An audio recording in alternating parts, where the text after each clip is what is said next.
Wake up, Atlanta. It's time for coffee. Talk presented by Spotify. Fresh vibes, real talk. Let's get started, shall we?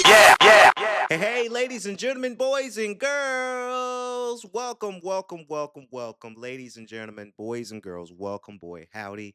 I want to say to everyone, welcome to another exciting podcast. Ladies and gentlemen, boys and girls, this is Coffee Talk, powered and presented by Spotify. So we hope that everyone is ready for another exciting episode here today. Now, before we get to the topics of conversations, you guys probably see the timeline. You guys noticed it. I've got some announcements I gotta make on this show here on Friday Night Lights. If you're watching it, I think this episode is gonna actually be uploaded a little bit earlier than Friday night. It's still on Friday, but it's going to be uploaded a little bit early. Ladies and gentlemen, boys and girls, boy howdy, do I have some announcements? And the first announcement will have to be pertaining to our show, Coffee Talk. Okay, it is not canceled, first and foremost. All right, when I make these announcements, hope and audience, everybody thinks that this show is canceled. It's not canceled. I promise you guys that. But we have to do a schedule change. And simply what we're doing on our schedule, K.L.P Entertainment, if you guys know, you know, we have been growing. K.L.P Entertainment Filmworks has been growing to greater heights. We've had some things out. We have new shows, right? We have Playgrid Sports Podcast as the new show that got announced and got released at the beginning of this summer.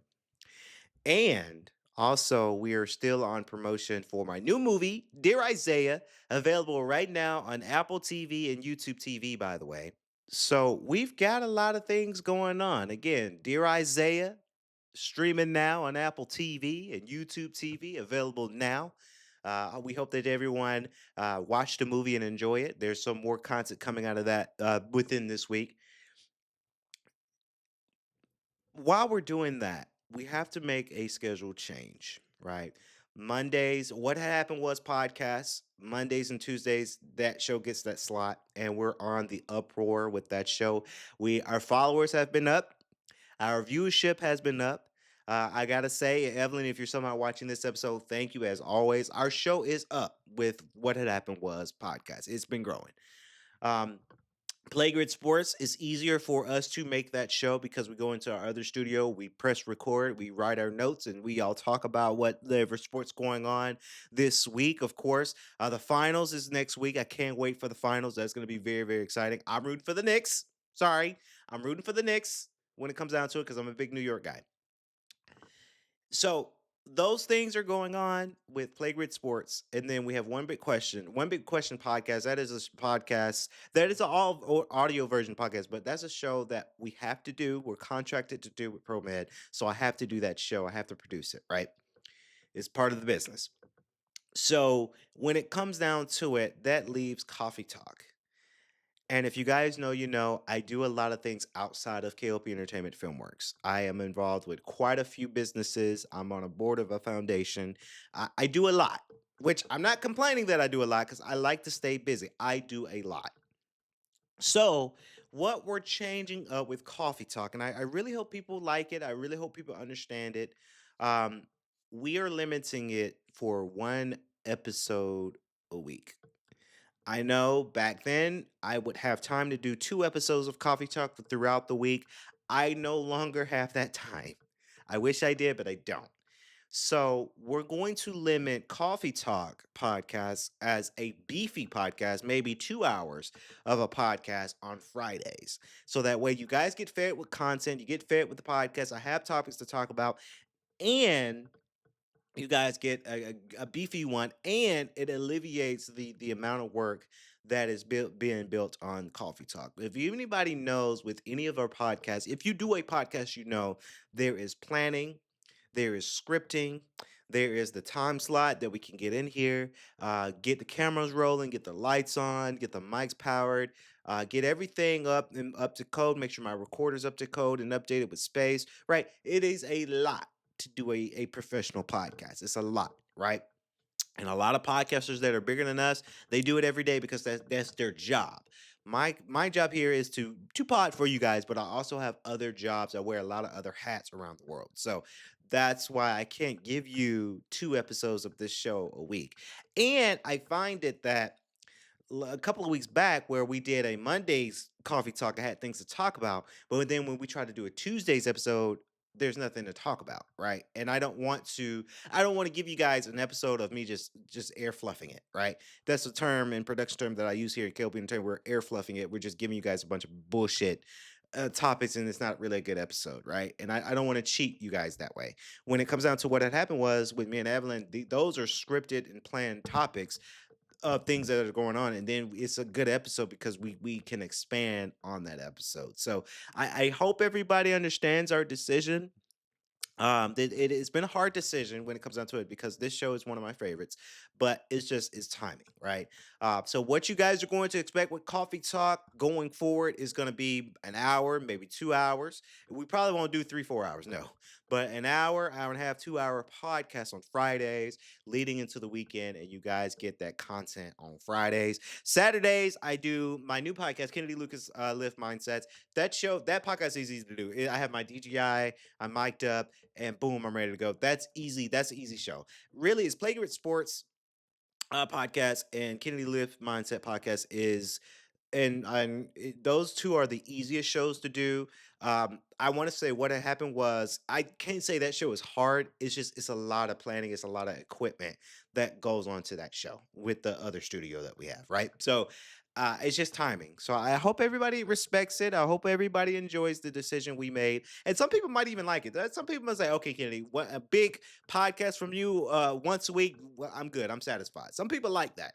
And there are some podcasters out there in the world that they work that way where they do one big episode a week because it builds up the topics, it builds up the show for Friday. So I have a lot to talk about on Fridays now. So I think that's the definition. We're going to go through it because today, yes, I do have a lot to talk about. Of course, we've got myself included. Lara is here along with Atlas is here to give their talk. There's our new podcasters that got hired with K.L.P Entertainment Filmworks.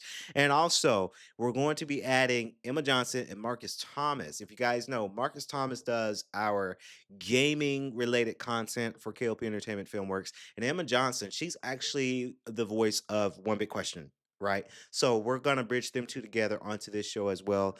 They have quite a few topics to talk about on today's show, so you guys are gonna get a very, very long, beefy podcast. I can't wait for it. I'm here for it.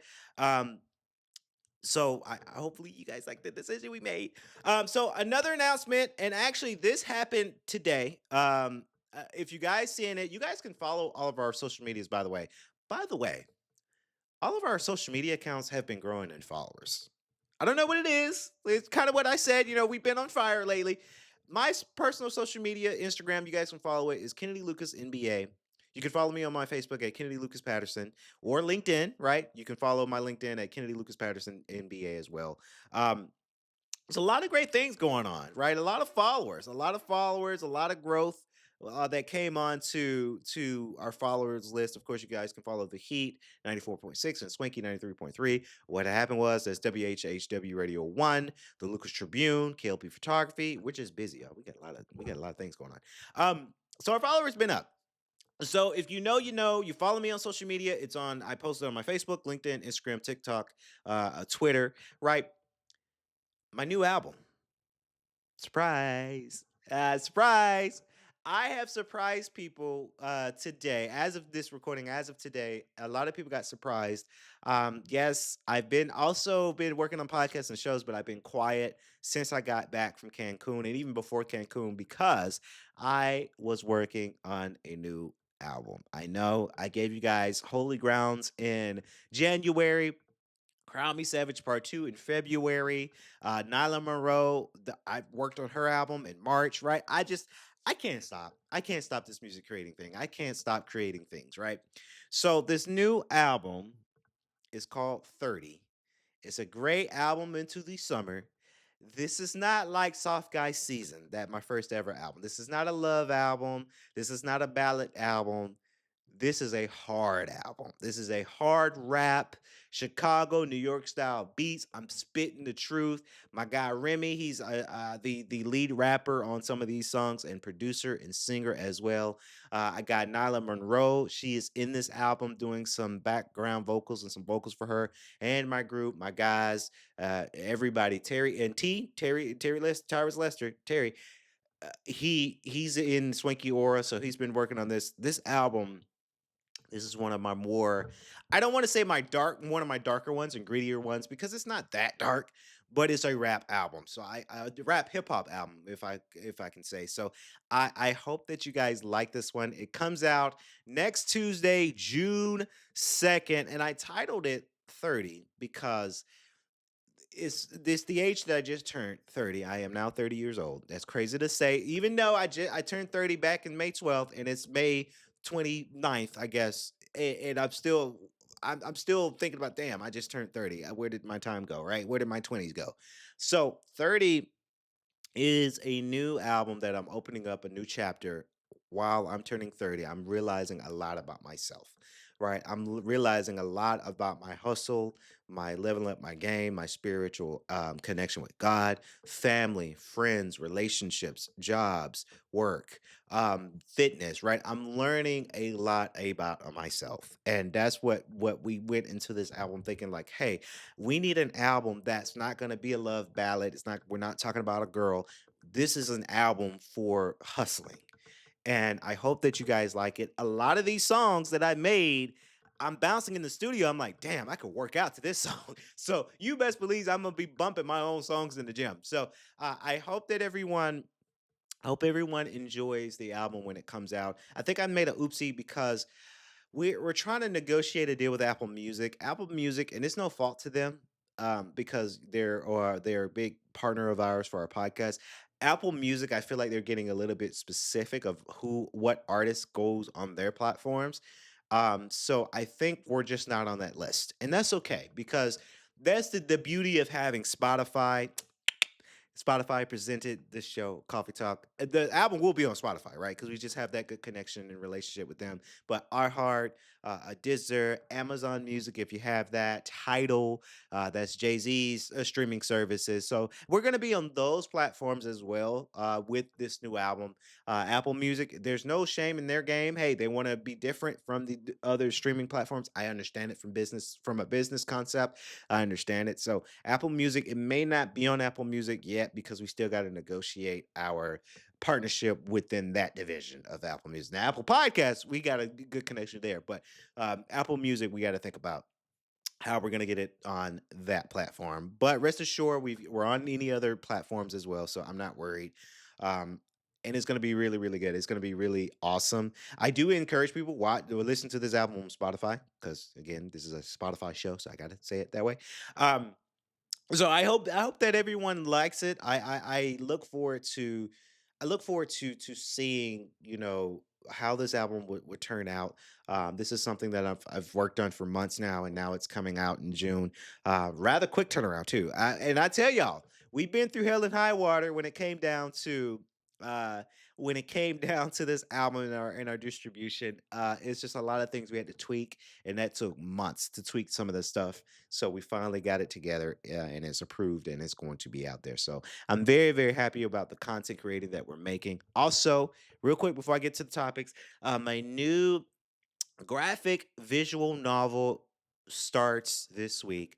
Storm of Oka is, or Storm of Oka New Beginnings, I should say, is a super short miniseries. I'm not, this show ain't 30 minutes. No.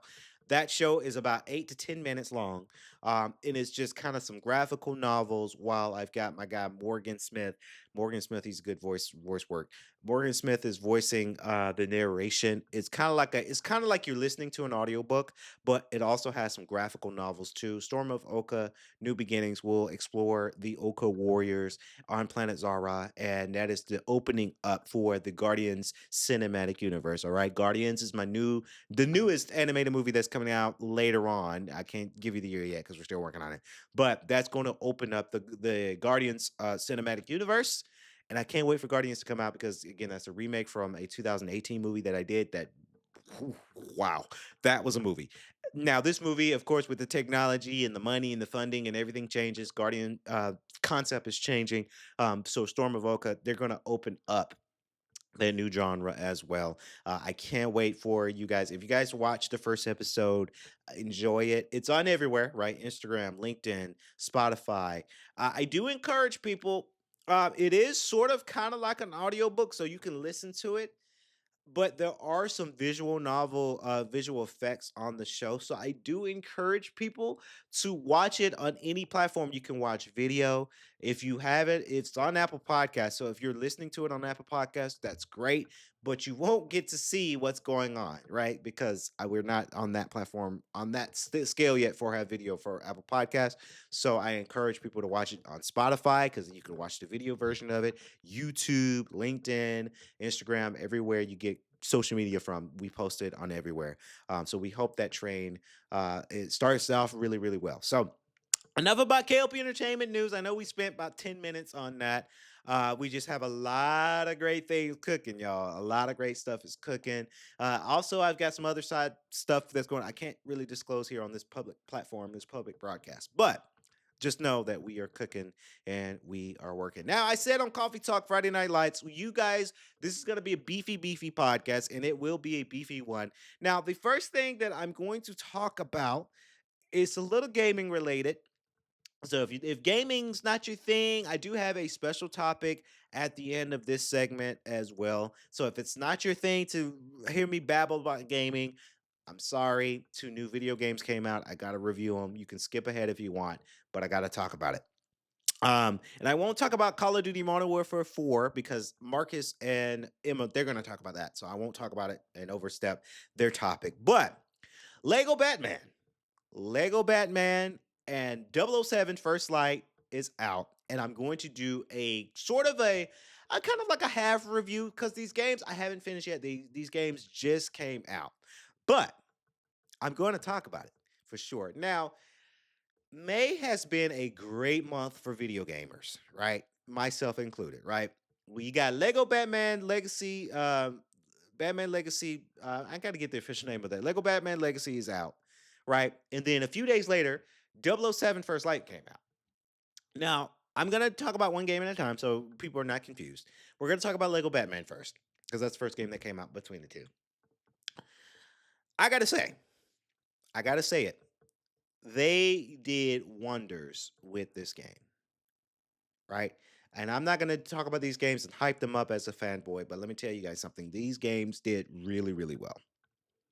Lego Batman, highly anticipated from Warner Brothers Studios and Lego Studios, right? That makes those Lego games. Of course, Lego in itself with those that with their studio video game making, they made really good games, right? Like Star Wars, the Skywalker Saga, that game that came out a few years back. That game was spectacular, and they knew they had something, right? So now they were entrusted from WB, Warner Brothers, and DC Comics with their IP of Batman. And now they made a Lego Batman game mimicking and arcing from the Arkham games. Now, if you guys know Batman Arkham Asylum, Arkham City, and Arkham Knight, right? Those games were fantastic, right? Those are from Rocksteady, right? They're all three of them been good, really, really good. I don't think Rocksteady worked on Arkham Shadows because that is the VR game and a different studio did the VR aspects of it. But that even though Arkham Shadows, the VR game, has some sort of elements from the Arkham games, right? Just a little bit. So which I need to start playing that game a little bit more too because I played it. I'm halfway done with that. I just haven't played it because other video games are out. But I really, really enjoy the Arkham games from Rocksteady, right? I hate that they nearly went bankrupt because they tried to give us Suicide Squad, and Suicide Squad wasn't the greatest game, right? Suicide Squad Kill the Justice League. That game wasn't that great, right? And they nearly went bankrupt from that game, right? So I hope they're going back to the drawing board. I hope that they're going to give us a new Batman game. I heard that they're going to be redoing some of the Arkham games for PlayStation 5. That's a good idea, with 60 frames per second, high dynamic range. You have the haptic feedback from the PlayStation 5 controllers. I understand it, and it's easier for them to make, right? It's easy for game studios to turn around and make a remake, and it's not going to cost them that much money. That much money. I think this for their remake might cost them about maybe about 10 to 20 million to remake it, right? brand spanking new video games nowadays. That's ridiculous. That those, if you're building a game from the ground up from a big studio, you might get $200 to $300 million to make this game. That's a lot of money. So I heard that's coming down the pipeline. It makes sense. They got to recoup from the loss of Suicide Kill the Justice League. So I understand that concept. But Lego Batman has elements from Rocksteady, right? And when they have elements from Rocksteady, it is one of those things that it works, right? I played it on difficulty when I first booted it up. I'm a sucker. I pre-ordered so I could play 3 days early. I'm a sucker at it. So I was able to play a couple of days early, and the game is finished. The first hour you are playing as Bruce Wayne before you get into Batman, right? The first hour and a half, which is fine because with me, when I play a Lego game, I'm going to explore the environment. I'm going to really articulate and look at the things they did for the environment and the game science of the game. And it's Lego, so you can break everything and collect the little Lego chip things, right? So I took my time. And then I finally get into the Batman, right? The Batman suit. I get into Batman's free formed fighting combat style from Arkham games, right? It just works. The combats, the punches, the counters, right? The jumping over people, the throwing the batarang, right? It flowed better than I thought it did, right? And because you're trying to mimic from an Arkham game from Rocksteady to a Lego game, right? So you're trying to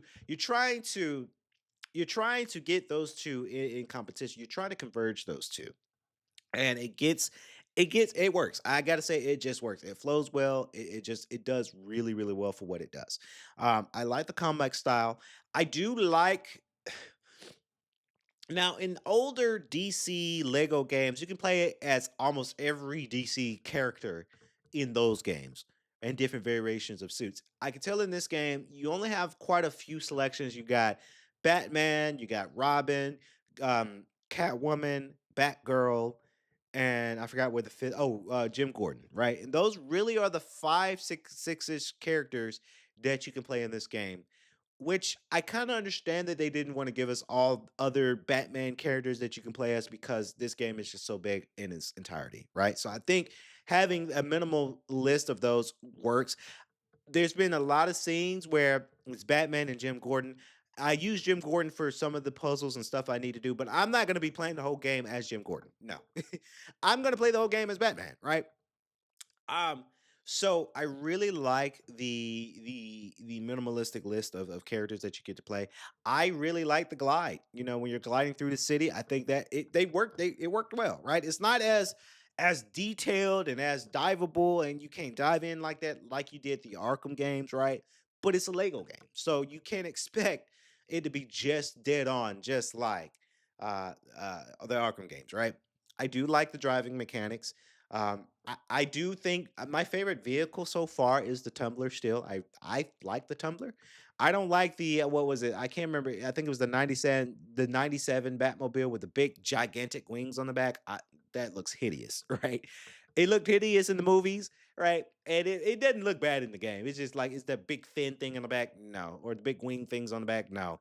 I like the Tumbler because I grew up. I did watch Batman Beyond, the animated TV show, right? I did watch that as a kid, but I grew up watching The Dark Knight, right? Batman Begins, Dark Knight, and Dark Knight Rises. I grew up with that Batman before we got new Batman and the Batman, right? So the Tumblr all the way.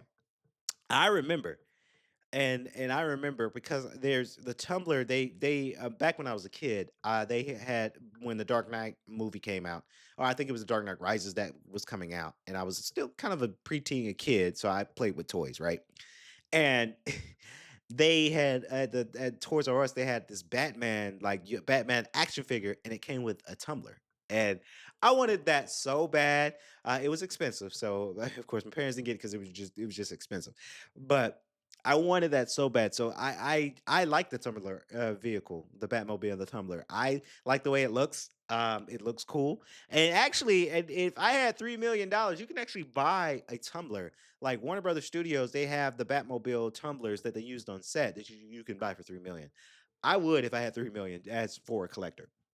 So I like it. I really like the comic style. Now the campaign mode of this game is really good for what it is. Really, it really is good. They're referencing a lot from the Batman movies and TV shows. The Batcave is amazing. It's large. Like when you go to that section where you need to switch out your costumes, that is a big ass closet that Batman and others have for their costumes.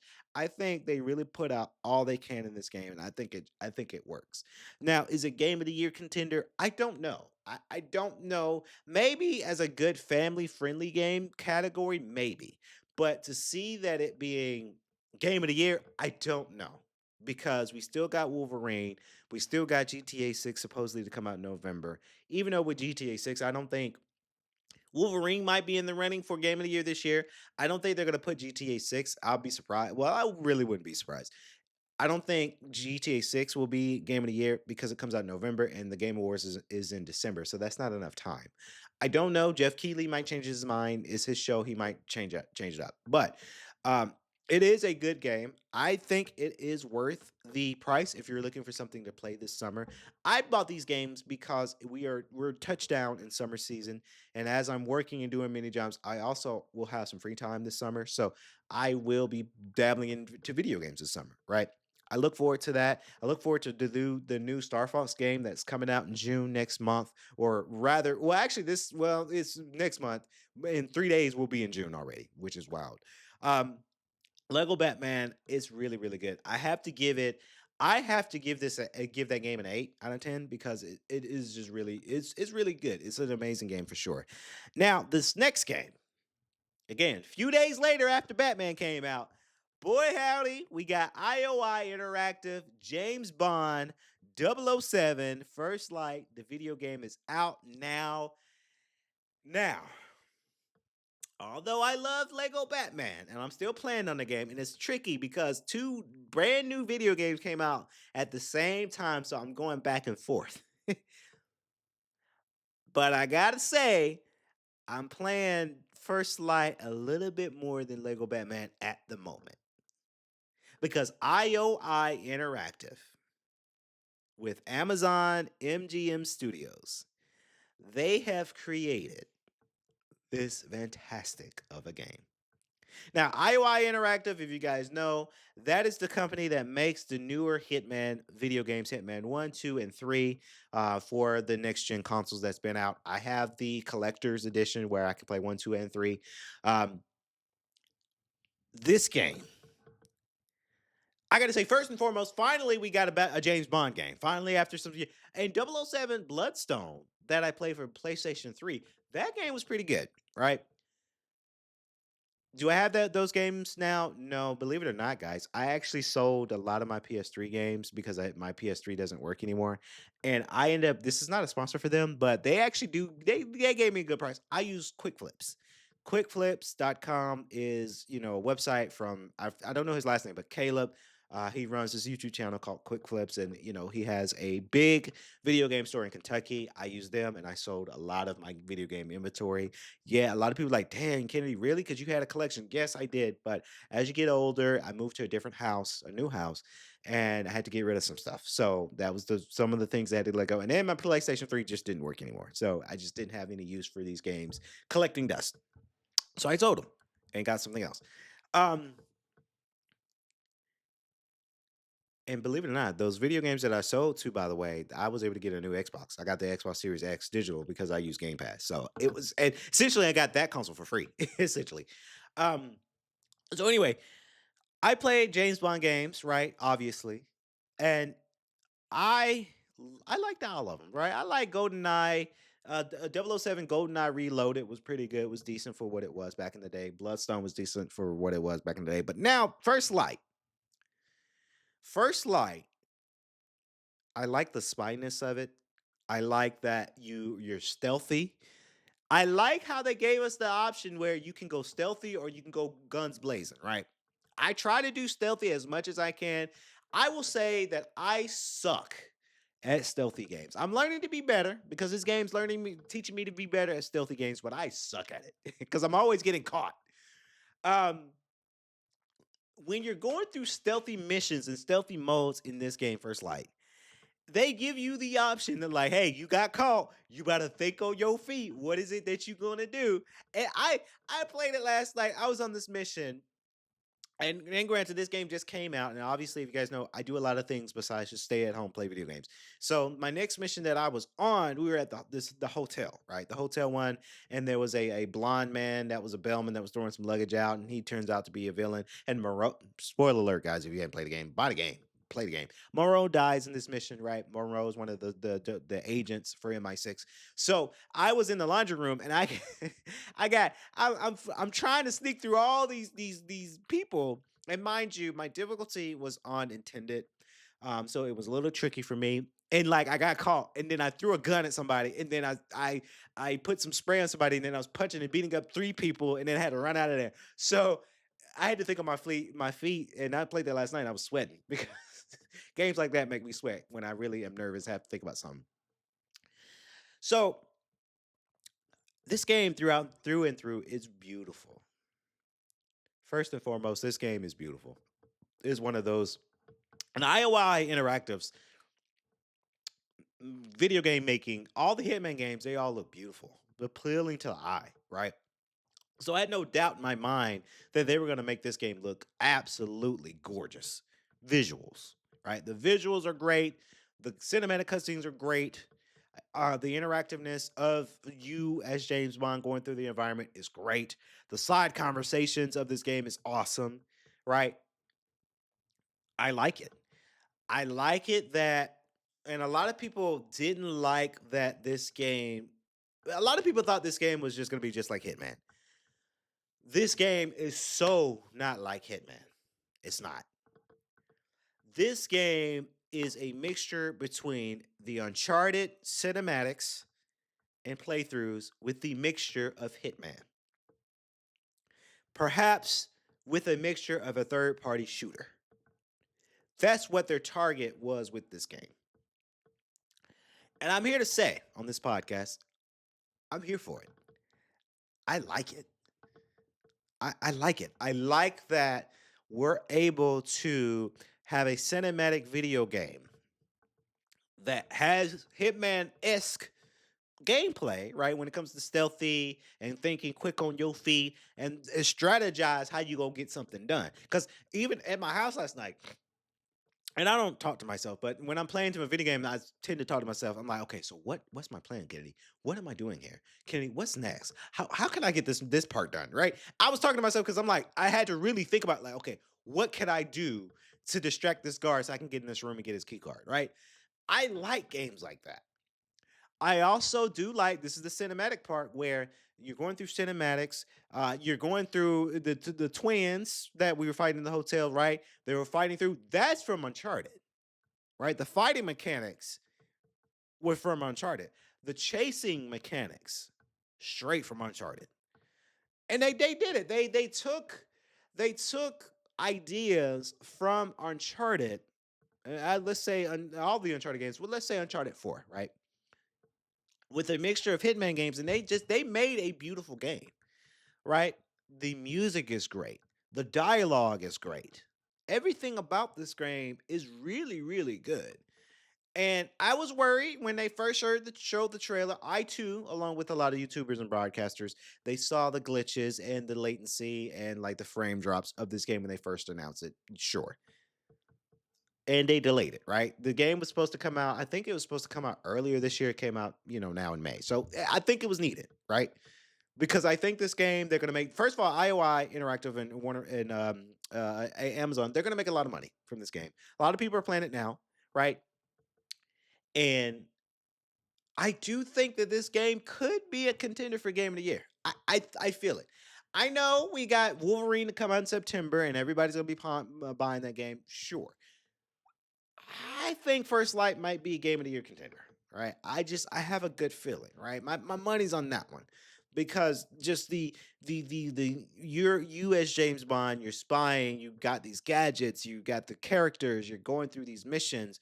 And it is it's simple to play, and they make it where you can play on difficulty. Now I played on difficulty, but then when I had to go through that shootout, I kept dying through the shootout, so I had to put it on easy to get through the mission. I cheated, yeah.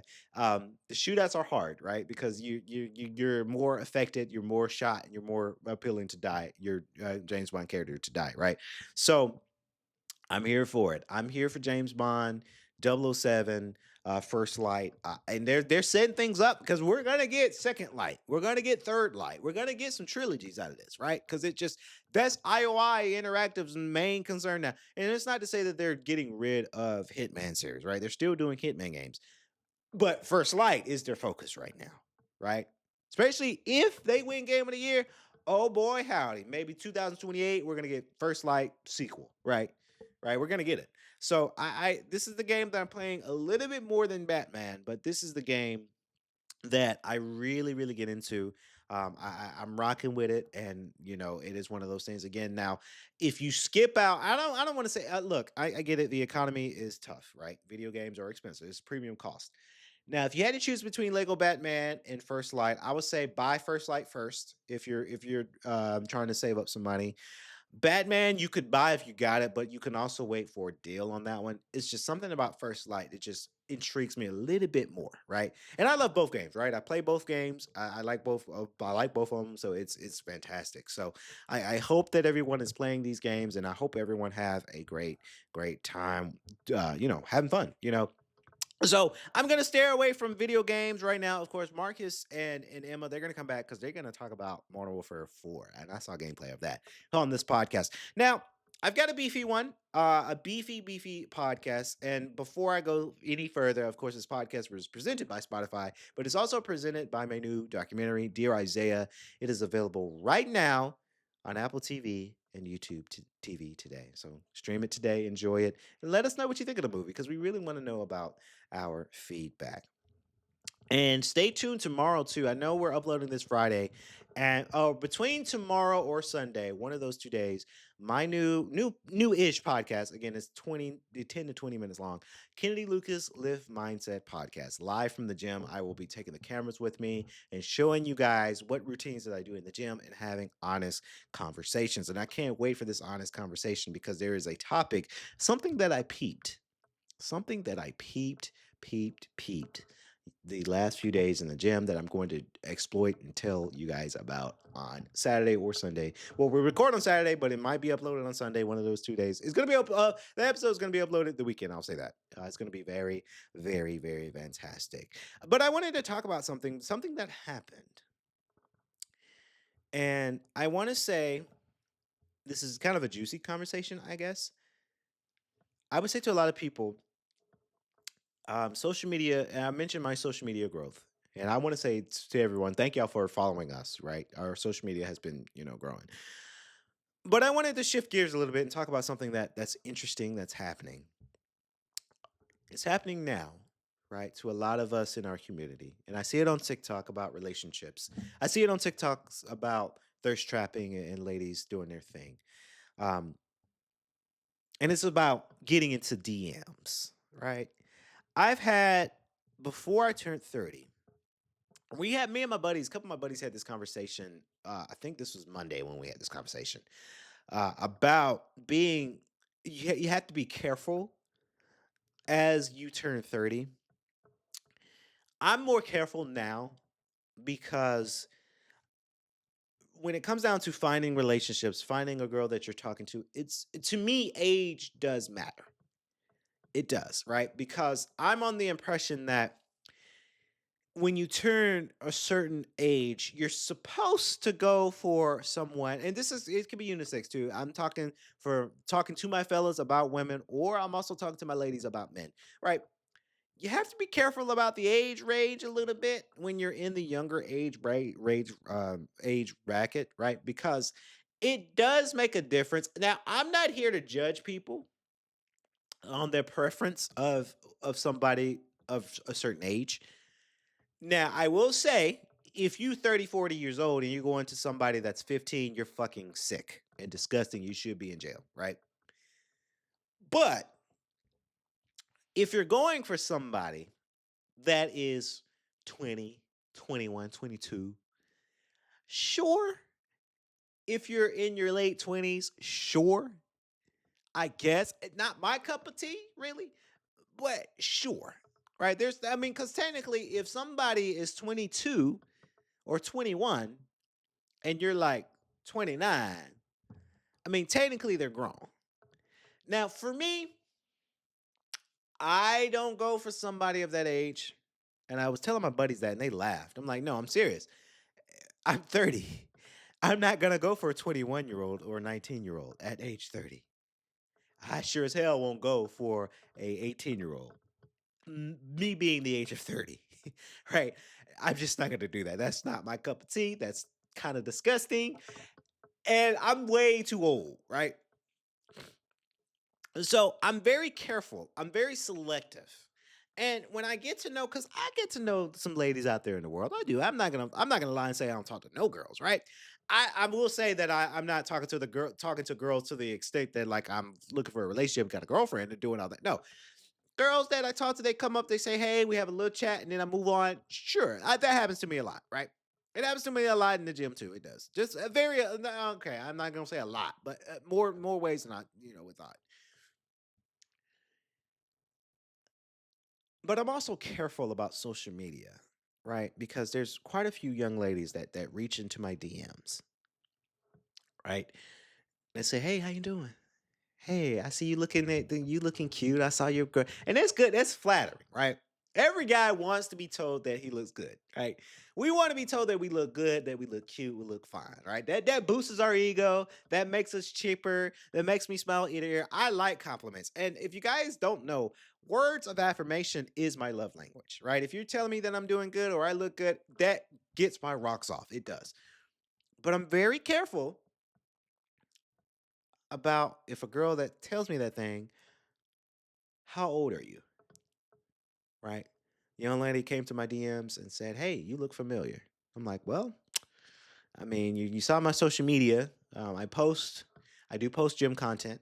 I do have a movie out, right? So I'm not saying I'm famous, y'all. I'm not famous whatsoever, but I'm pretty out there. So you might have saw me promoting something, right? You probably saw me at the gym. You probably saw me out and about somewhere, right?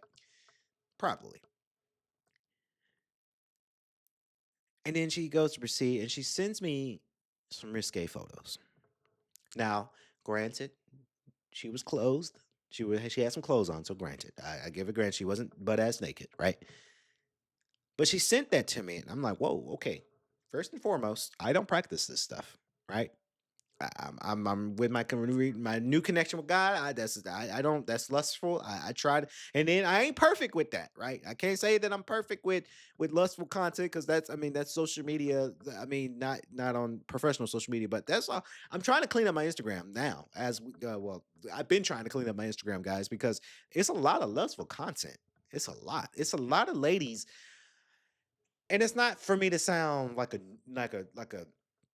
douche or anything like that because it gets to the point where it gets a little bit exhausting where on TikTok and Instagram I see a lot of ass shaking, I see a lot of titty showing, a lot of bra showing, a lot of panty showing. It's a lot of that on social media, a lot of it. And it's not because of based on the people who I follow, because I don't follow people that do those things. Now, if you do those things, like do that on Instagram, and they do. Some people do it for free. Some people do it for payment. That's OnlyFans, right? I won't judge you if you do those things, right? Because hey, it's hard out here.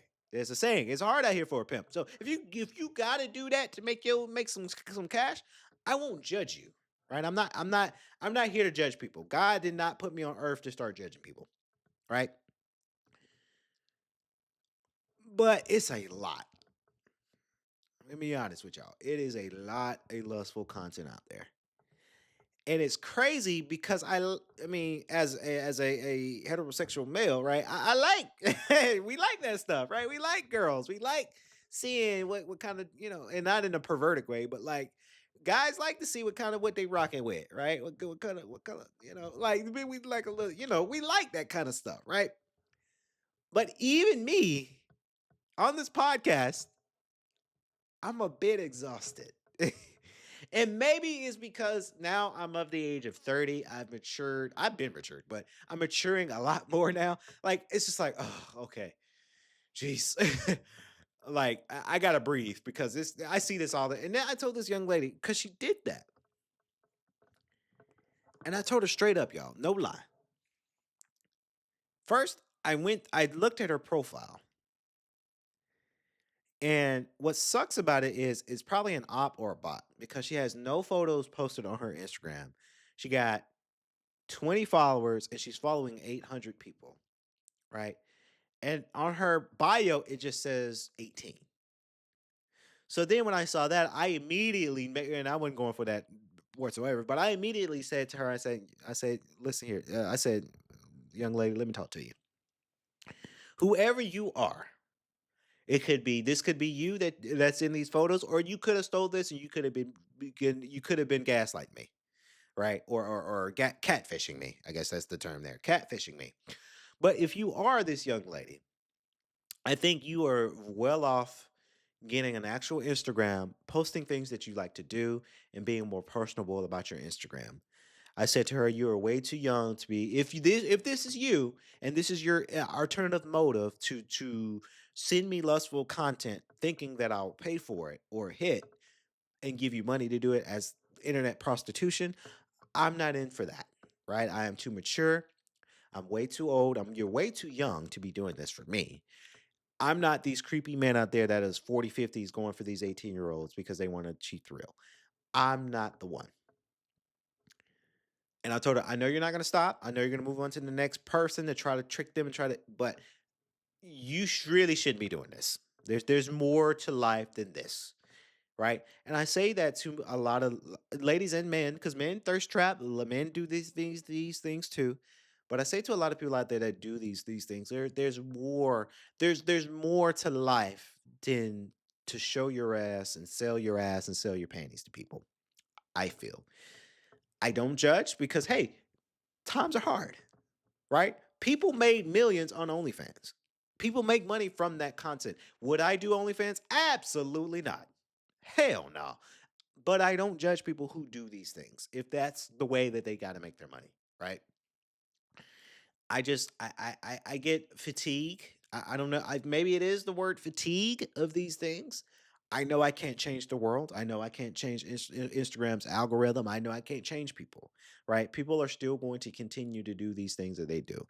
That's why that's one of the reasons I would say that I'm still single is because I look for a woman of God. I look for a woman that has more respect for herself and her family members and whoever that she loves out there in the world. I like women who have more respect, right? And if you don't respect yourself, then you can't respect others, in my opinion, right? There's more reasons why I'm single. Other than that, I think a lot of this generation, this Gen Z generation, they just don't know. And I hate to pick on y'all, Gen Z people, but I'm picking on y'all. Y'all don't know what you want, right? It's all a game. Everybody's cheating. Everybody's breaking up with each other. Everybody don't really like their boyfriend and girlfriends, right? I've seen this game and I'm on a different mind space, right? My mind space is making money right now, right? So I I I get it. But that's what I told that young lady. And she didn't say anything. And I said, "Hey, I know I can't change your mind. I know you're going to continue doing the same thing. I know that you're going to get back and you're going to sell your ass to somebody else who will fall victim to it." Right? Because I was in that space a couple of years back, right? Girls reaching to my DMs and they were telling me how fine I look, how sexy I was, and just turning me the fuck on. And it was like, this is kind of weird though, because you don't know me, right? You don't know me. You don't know what I bring, right? I could be, I could be a rich man. I'm praying to be a millionaire, I'm manifesting, or I could be a psycho, a complete serial killer is what I could be, right? I'm not. I will say that public on this show, I am not. But you don't know me. And for you to reach into my DMs and tell me how sexy and fine I am, you don't know me. I don't know you. You could be a dude on the other side of this phone, right? I don't know you. So I only say that to say I just wish we I wish ladies, ladies and men too, respect yourselves a little bit more, and let's stop with the lustful content. Because, like I said, I see it too. Now I'm about to pick on my gym girlies. I see a lot in gym girls too, right?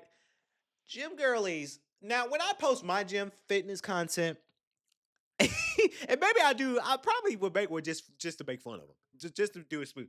Why is it that Cope and audience that every time I'm seeing a girl that is working out and doing it well, it's always an ass shot. Like, I'm sure that camera can get different angles than just your ass. Is a bunch of ass shot after ass, and I see it on TikTok too because I look for inspiration for different gym routines from the women that are doing some routines that a man could do that could be beneficial, and also I watch my fellas that work out too to see if they have different regimens and different things that they could do.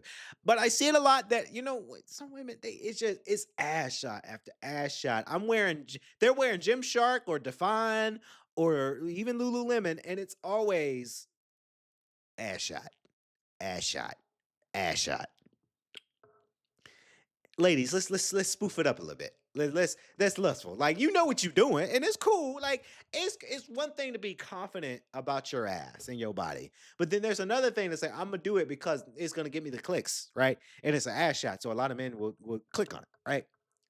Let's switch it up a bit. Let's change the angle, right? I always say, and I'm being funny, right? I don't pick on ladies for working out. I don't, because I like ladies that work out. I really do. That's actually my next girlfriend, woman of God first. But if she works out like as much as I do, and she loves fitness, that's my wife right there. I put a ring on that. But let's switch it up a bit, right? There's more to a workout. Like, you fit, right? You got a good body. We see it. We don't have to see your ass all the time, right? Because even I get exhausted seeing that stuff. I do, right? It's if you doing an ass shot, what makes you different from thousands of other women that do the exact same angle, the exact same content creating as you? What makes you different? It don't. Because you're doing the same thing thousands of other gym girlies are doing, right? So what makes you different? Um, I only say that because I'm being funny, right? I'm clowning. I'm being funny. I don't take things to heart. Again, I can't change people. Can't change girls. I can't change men. They're gonna do whatever they want to do. I can't change them. But let's switch it up a bit.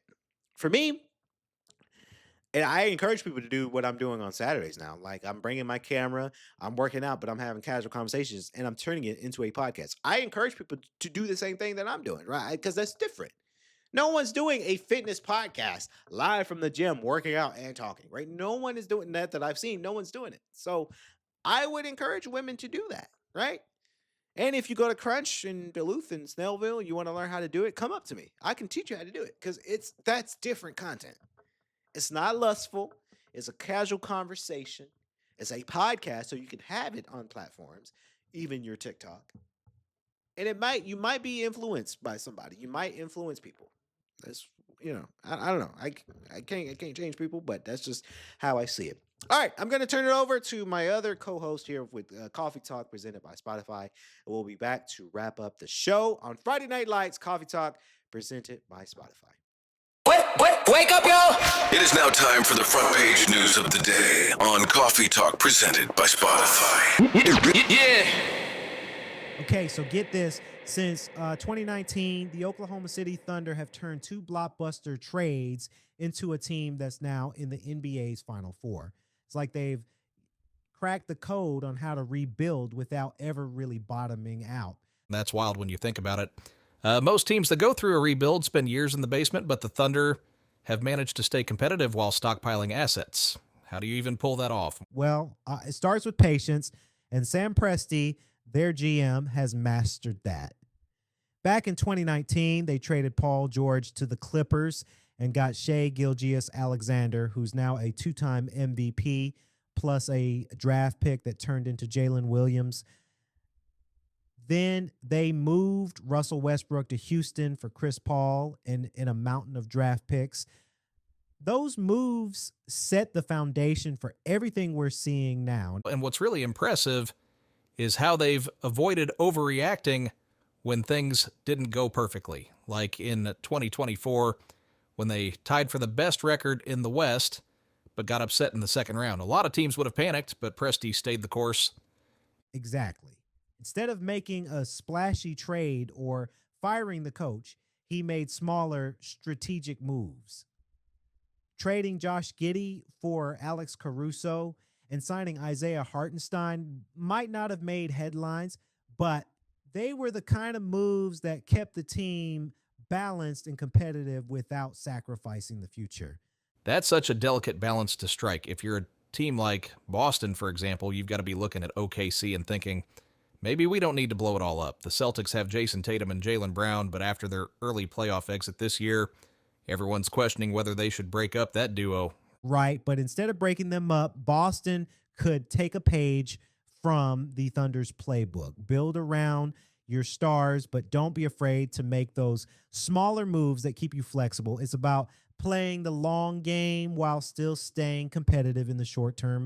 And then it's not just Boston. Teams like Milwaukee, Memphis, and even the Clippers could all learn from OKC's approach, but let's switch gears for a minute and talk about the Spurs. Their strategy has been almost the opposite of the Thunder's. Totally. The Spurs have thrown traditional positions out the window. They've built a roster full of versatile players who can do a little bit of everything, and it all revolves around Victor Wembanyama. He's the centerpiece, but they've surrounded him with guys who complement his game in really creative ways. Some of their moves seemed risky at the time, though, like trading for De'Aaron Fox when they already had Chris Paul and Stephon Castle. On paper, it looked like too much overlap, but it's worked because they focused on fit and flexibility rather than sticking to rigid roles. And you can't overlook how they've developed their young players. Guys like Keldon Johnson and Devin Vassell were given time to grow, and now they're key contributors. Plus, their recent additions, Dylan Harper, Castle, they've all been brought in with Wembanyama in mind. It's all about building a team that maximizes his potential. That's such a smart approach, especially when you consider their competition.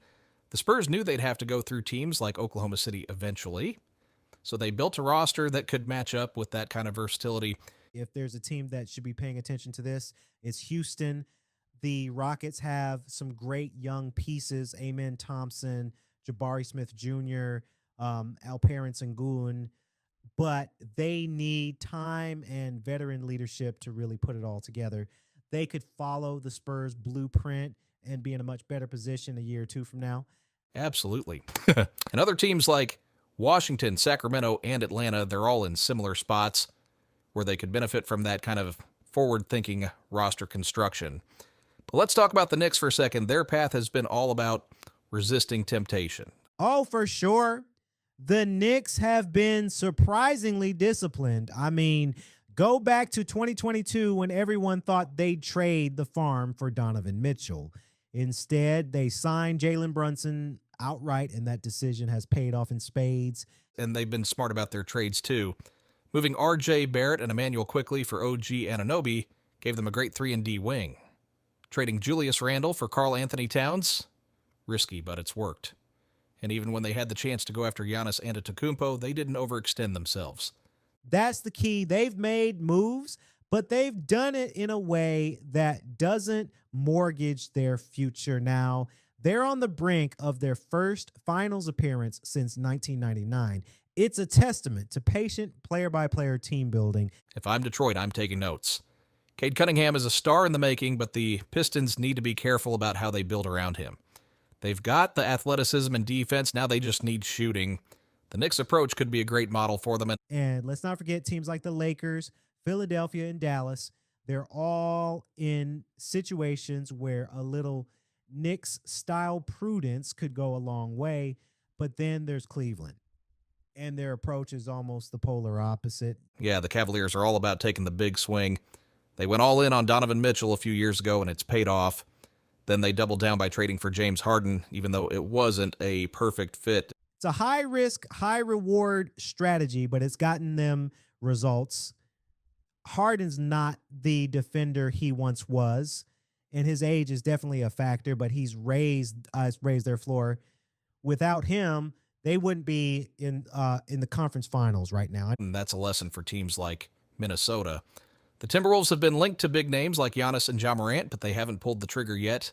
If they want to maximize Anthony Edwards' prime, they need to be willing to take that big swing. Same goes for Orlando, Miami, and even Denver. Sometimes you've got to roll the dice and worry about the fit later. It's a risky approach, but as Cleveland has shown, it can pay off in a big way. So looking at all these teams, it's clear there's no one-size-fits-all formula for success in today's NBA. Whether it's patience, like the Thunder, versatility, like the Spurs, discipline like the Knicks, or boldness like the Cavs, every path has its merits. Absolutely.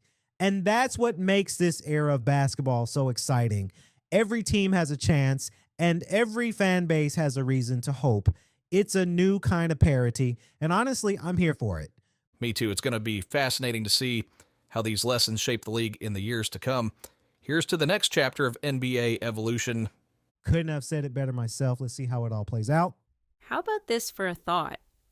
One of the most pivotal moments in World War II, the D-Day invasion, might have been completely derailed if not for a weather forecast. Wait, are you saying a weather forecast? Like a meteorologist? Was that critical to the success of D-Day? That's exactly what I'm saying. James Stagg, a Scottish meteorologist, was the man behind that forecast. His work helped determine the exact timing of the invasion, and without his expertise, the entire operation could have been a disaster. Wow, I had no idea. So, what was it about his forecast that made it so important? Let's set the stage. It's June 1944, and the Allied forces are preparing for Operation Overlord, the largest amphibious invasion in history. Thousands of troops, ships, and aircraft are ready to go, but everything hinges on the weather. The seas need to be calm, the skies clear enough for air support, and the tides just right for landing craft. And they didn't have the kind of technology we rely on today, right? No satellites, no advanced radar? Exactly. Back then, meteorologists like Stagg had to rely on scattered weather reports, hand-drawn maps, and their own calculations. It was a mix of science, intuition, and experience. That sounds like an incredible amount of pressure. It was. The original date for the invasion was set for June 5th, but as that day approached, Stagg realized the weather conditions would be disastrous. High winds, rough seas, and low visibility. He had to convince General Eisenhower and the other Allied leaders to delay the invasion. That must have been a tough sell. Oh, absolutely. Imagine standing in a room with some of the most powerful military minds of the time and telling them to put their entire operation on hold. But Stagg had studied the data, and he believed there would be a brief break in the weather on June 6th. And Eisenhower trusted him? He did. That's one of the remarkable aspects of this story. Eisenhower's leadership. He had the wisdom to listen to his experts, even when the stakes were this high. That's not always easy, especially when you're under pressure to act. Exactly. And that decision to delay by one day made all the difference. On June 6th, the weather conditions were far from perfect, but they were manageable. The invasion went ahead, and the rest is history. It's incredible to think about. One man's forecast helped shape the outcome of the war. And yet, James Stagg is a name most people have never heard of. He doesn't show up in the history books alongside Eisenhower or Churchill. That's such a shame. His work was absolutely critical. It really was. And it's not just about the weather forecast. It's about leadership under pressure, the courage to speak up, and the importance of expertise. Right? Because it would have been easy for Stagg to just go along with the original plan, even if he had doubts. Exactly. But he didn't. He trusted his knowledge and his instincts, and he had the courage to tell powerful people, what they didn't want to hear. That's such an important lesson, even today. It is. The story of James Stagg reminds us that history isn't always changed by the loudest voices or the most obvious heroes. Sometimes it's the quiet experts in the background who make all the difference. I love that. And it's a good reminder to value the people who do the behind-the-scenes work. Absolutely. Their contributions are just as important, even if they don't always get the recognition they deserve. So, what do you think we can take away from this story? I think there are a few key lessons. First, the importance of trusting experts. In a world where everyone has an opinion, it's crucial to listen to the people who really know what they're talking about. Definitely. And second? Second, the courage to speak up, even when it's uncomfortable. Stagg could have stayed quiet, but he didn't. He spoke his truth, and it changed the course of history. And third? Third, the value of leadership that listens. Eisenhower's decision to trust Stagg is a testament to his character and his wisdom as a leader. Those are powerful lessons. They really are, and they're just as relevant today as they were in 1944. Well, I have to say, this story has given me a whole new appreciation for meteorologists. Me too. It's a reminder that heroes come in all forms, and sometimes the most important decisions are the ones we don't even notice. Well said. Thanks. And thanks for letting me share this story. It's one I think more people should know about. Absolutely. It's a story worth telling. The official reveal of Call of Duty Modern Warfare 4. Emma, this isn't just another yearly installment, is it? The internet, Twitter, Reddit, YouTube, they all absolutely exploded, and it feels like a different kind of buzz. You're absolutely right, Marcus. From my perspective as a tech reviewer, this reveal feels like Activision is consciously trying to reposition the entire franchise. It's not just about shinier graphics or new maps. It's a statement. They're clearly aiming for a blockbuster war experience built specifically for modern hardware, which is a huge shift. And the shockwave started immediately with two massive announcements, the return of DMZ, and believe it or not, Modern Warfare 4 launching on the Nintendo Switch 2. It's wild. Indeed. The franchise hasn't graced a Nintendo platform in over a decade, and now one of gaming's biggest shooters is making a full return. It's almost unprecedented. And the return of DMZ, after years of fan debate about extraction shooters, feels like Infinity Ward just walked in and said, "We're not done yet." It sets a very ambitious tone. Let's talk about the campaign, because brutal feels like the operative word here. Modern Warfare 4 throws players into a terrifying military conflict centered squarely on the Korean Peninsula. Activision's description of North Korea launching a full-scale invasion, pushing the world towards global instability, sounds incredibly compelling. What really excites me is the promise of a more grounded, emotional, and chaotic experience. We'll reportedly see warfare through the eyes of South Korean soldiers, fighting for survival on collapsing front lines.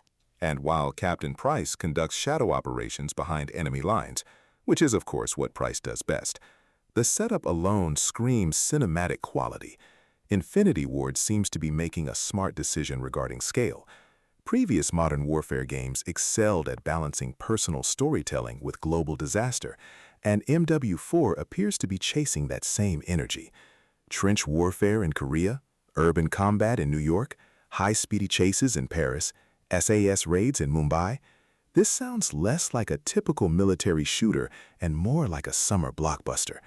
It's what the franchise desperately needed after a few campaigns that felt functional but emotionally hollow. Exactly. The idea of tension, fear, and consequences being central again, rather than just spectacle, is incredibly appealing. It suggests a narrative depth that can truly immerse players. I'm genuinely looking forward to seeing how they execute on this darker, more visceral vision. Now, let's shift gears to what many believe could be the real star of Modern Warfare 4, the return of DMZ. Infinity Ward describes it as a living combat arena where every deployment crafts its own story, complete with dynamic weather, AI patrols, and shifting military objectives. Emma, risk versus reward decisions and absolute chaos sound like a perfect storm for player engagement, don't they? Absolutely, Marcus. Extraction shooters have become incredibly popular because they generate genuine tension. Unlike traditional multiplayer, where dying is a quick respawn, in DMZ, every bullet, every decision, and every teammate truly matters. Losing your gear creates a visceral emotional response. That intensity is something that traditional multiplayer can sometimes lack, and the fans have been begging Activision not to abandon it. The potential here is enormous. If Infinity Ward supports DMZ correctly, it could evolve into Call of Duty's biggest long-term multiplayer experience, much like Warzone revolutionized the Battle Royale space. Think Escape from Tarkov meets Call of Duty. That's a game changer. Indeed. This commitment to DMZ shows an understanding of multiplayer evolution and could really cement Call of Duty's place in the extraction shooter genre, attracting a whole new segment of players who crave that high-stakes gameplay. It's a bold move. Speaking of game changers, let's talk about the Nintendo Switch 2. Call of Duty returning to Nintendo hardware is probably the biggest industry story attached to Modern Warfare 4, beyond just a cool feature. For years, Nintendo fans have watched from the sidelines as PlayStation, Xbox, and PC dominated the COD conversation. But now, with a native launch on Switch 2, not a watered-down cloud version, Nintendo re-enters the competitive FPS arena. That fundamentally changes the market dynamics, wouldn't you say? It absolutely does, Emma. This is, without a doubt, one of the smartest business decisions Activision has made in years. Opening the franchise to an entirely new, massive audience on Nintendo is a strategic masterstroke. We're talking about college students playing DMZ between classes, portable multiplayer sessions at airports, even rage-quitting search and destroy in a waiting room. The implications for market expansion and accessibility are immense. It shows a genuine commitment to broadening the reach of the franchise beyond its established player base, leveraging new hardware to capture untapped demographics. Gaming truly has evolved into madness, and this move encapsulates that perfectly. It truly does. It's a statement that Call of Duty isn't just resting on its laurels, it's actively seeking new frontiers and embracing technological advancements to reach players wherever they are. It's incredibly exciting. Finally, let's address the goodbye last gen aspect. For the first time in years, Modern Warfare 4 is officially leaving behind PlayStation 4 and Xbox One, being built exclusively for current generation systems. Frankly, Emma, it's about time, right? While those consoles had legendary runs, developers eventually need room to grow. This means Infinity Ward can finally stop designing around decade-old hardware limitations. Absolutely, Marcus. This exclusivity frees them up for bigger environments, better AI, more destruction, higher player density, faster loading, and cleaner visuals. This isn't just about pretty graphics. It's about fundamental game design improvements. This is the pivotal moment where Call of Duty either evolves properly or risks becoming creatively trapped forever. Based on everything we've seen, Infinity Ward seems genuinely ready to push forward into that new era. Modern Warfare 4 feels like a turning point, not just for Call of Duty, but for AAA shooters in general. Players now expect more than just flashy explosions. They want immersion, consequences, tension, and dynamic, evolving worlds. The current gen-only approach speaks volumes about their technical ambition. And while marketing trailers are always undefeated at making everything look like the greatest thing ever, the sum of these parts, the campaign, DMZ, Switch 2, and current gen exclusivity, genuinely looks exciting. This could truly be one of the biggest FPS launches of the decade if they deliver. It's a rejuvenation the franchise absolutely needed. And there you have it, ladies and gentlemen. First and foremost, I want to thank Hope and Sean and Lara and Atlas and Marcus and Emma. They're here in the studio near their mics as well. I want to thank you guys so very much for making this show so special.